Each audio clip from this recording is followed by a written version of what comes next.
আপনাদেরকে মোবাইলে লগইন করে আমি দেখিয়ে দিচ্ছি।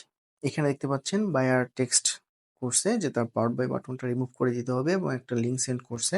এই লিঙ্কটা অন করলে যদি লিঙ্কটা ওপেন করি ব্রাউজারে তাহলে প্রোডাক্ট পেজটা শো করবে। যে প্রোডাক্ট পেজটা আমি আপনাদেরকে দেখিয়েছি ওই প্রোডাক্টের পেজটা শো করবে এবং সেইখানে বলছে যে এইখানে কাজটা করে দিতে হবে তার। তো সে কাজ অফার করার পরে আমি তাকে বলছি এটা করতে $20 লাগবে। তো এরপরে সে এটার সাথে আরেকটা কাজ এড করছে। সে এখানে দেখতে পাচ্ছেন একটা স্ক্রিনশট দিয়ে সে এখানে দেখায় দিচ্ছে যে তার এইটার উইডথ আর এইটার উইডথ সেম করতে হবে। অর্থাৎ অ্যালাইনটা সেম করতে হবে। এবং বাইরের আরেকটা রিকোয়েস্ট ছিল যেন আমি কোথায় কাজ করি সেটা তাকে দেখায় দিই। ফিউচারে কোনো মডিফিকেশন লাগলে সে যেন করতে পারে। তো আমি যেভাবে কাজটা করলাম এখানে আপনারা দেখতে পেলেন সেই কাজটার এখানে ডিটেইলসটা এখানে লিখে দিয়েছি যেন সে কোডটা খুঁজে পায় এবং ফিউচারে কোনো মডিফিকেশন লাগলে সে যেন করতে পারে। আরেকটা বিষয় হলো আমি প্রতিটা প্রজেক্টের আপনাদের রিভিউ ভিডিও দিব।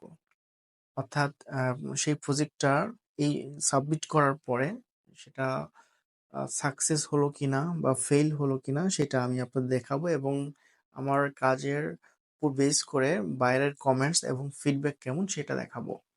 অর্থাৎ প্রতিটা প্রজেক্টেরই রিভিউ ভিডিও দিব আপনাদেরকে। অর্থাৎ এই প্রজেক্টটা আজকে আপনাদের কমপ্লিট করে দেখালাম। পরবর্তীতে এই প্রজেক্টটার রিভিউ একটা ভিডিও দিব। আপনাদেরকে রিভিউ ভিডিওতে দেখাবো সেই প্রজেক্টটার বাইরের ফিডব্যাক বা বাইরের কমেন্টসটা কি, সে কতটুকু আমার কাজটাকে আমার পারফরমেন্সকে সে লাইক করলো।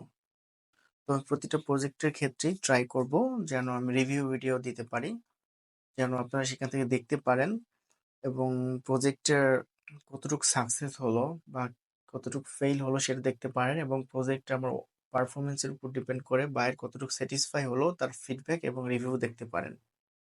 তো এই প্রজেক্টের রিভিউ ফিডব্যাকটা আমি পরবর্তী ভিডিওতে দিব। চেষ্টা করব প্রতিটা প্রজেক্টেরই রিভিউ ভিডিও দেওয়ার জন্য।